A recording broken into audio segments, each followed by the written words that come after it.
What the haters talking about?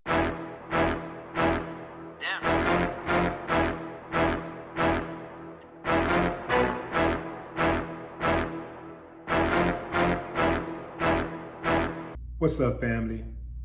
A South Carolina man who killed 4 people in 2 states is off death row after a federal appeals court ruled the judge who sentenced him nearly 2 decades ago did not consider his abusive childhood or mental illness.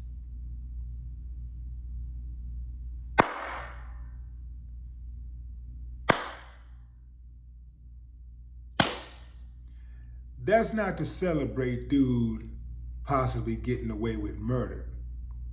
That is to acknowledge that finally, like 1 out of 1,000,000 times, a black man gets the benefit of doubt for actually being mentally ill.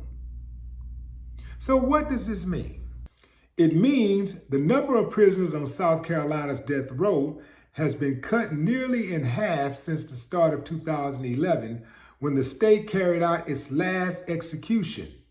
Now, whether or not the state can begin putting inmates to death again may be determined this week at a trial in Columbia, where lawyers for several death row prisoners are arguing the electric chair as well as the newly established but so far unused firing squad are cruel and unusual punishments. Only 3 inmates in the U.S., all in Utah, have died by firing squad since 1977, and 19 have been electrocuted this century. South Carolina's death row is down to 34 inmates after last week's ruling in Quincy Allen's case.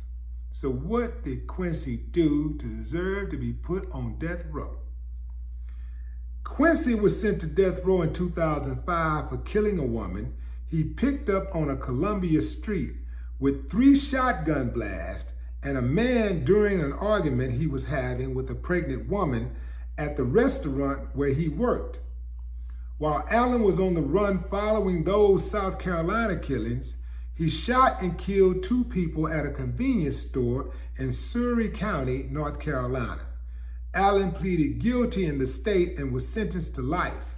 In South Carolina, Allen pleaded guilty to 2 counts of murder and agreed to let State Judge G. Thomas Cooper sentence him after Cooper met with defense attorneys to discuss his mental illness and childhood, according to the July 26 ruling by the U.S. 4th Circuit Court of Appeals. Many of us have had traumatic childhoods, and it didn't make us go out and kill people. So what kind of childhood did Allen have that would constitute murdering 4 people? Okay, his earliest childhood memories are of his stepfather beating him and once pulling the trigger of an empty gun that was pointed at Allen's eye. Now, his mother once told him that she would have sold him if she thought she could make some money off of it. She also refused to feed him and marked food containers so she would know if they were open, and started kicking him out of the house when he was in the 4th grade. He also remembers sleeping in bushes, a friend's treehouse, or on the McDonald's playground. This is all testimony from his social worker. Allen either was sent or volunteered to go to a psychiatric hospital in the 5 years leading up to the murders. This is when he was 22 years old. His mother was called when he was on the roof of a grocery store that he had just been fired from, threatening to jump. Guess what his mother did? Showed up, checked it out, laughed, and walked off. But does that constitute murdering somebody? I don't think so, fam. I don't think so. Because I'm going to tell you something, fam. A whole lot of people have been mistreated. Some things you can't even mention. Some things people are so embarrassing, they're not even the culprits. But they're the victims, but it's so embarrassing, some of the things that parents have done to children. Like, you wouldn't even believe it, fam. Even some people that you look at right now, some people right now, and it looks like they got it all together, but they ain't always had it all together. And you would never imagine some of the traumatic things that people have been through. Because we all got stories, and everybody's pain is different. Everybody thinks that their pain is worse than the next person's pain. So we've all been through it. Everybody got their different levels of trauma. And quite frankly, some people, they just got a different kind of tick, Some people just, they ain't got that grit. They ain't got it to where they can figure it out, Some people look at their situation and like, man, I've been abused, so I'm finna go out here and abuse. I was beaten, so I'm finna go out here and beat. I was raped, so I'm gonna rape. I'm gonna rape. I'm gonna just treat people bad. I'm gonna do people. I got done dirty. I'm gonna do people dirty. Nobody cares, so I don't care. Some people have that type of attitude. So I'm not giving dude a pass at all on this. I'm not giving him a pass. What I like is consistency. I like the idea of,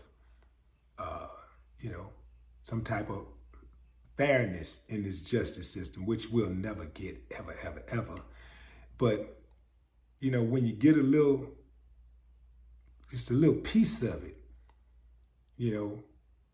it's almost cause for a celebration. It's kind of like when OJ killed them people. I know some of y'all saying he didn't do it. Yeah, OJ did it.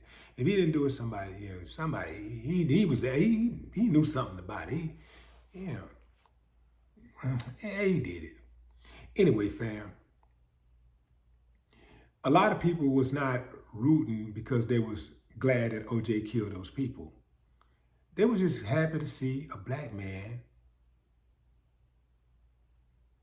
win in the court in America, where they have traditionally, historically, been denied justice, been denied equal treatment under the law.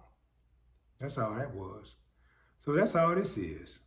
I'm not riding for dude at all. I'm not riding for him at all. Because the people that he killed, they were human beings, and they all had families and people who loved them. So at the end of the day, he get what he get. But again, it's something to be recognized anytime this shitty system give a black man a break. Right or wrong? No more talk. What the haters talking about?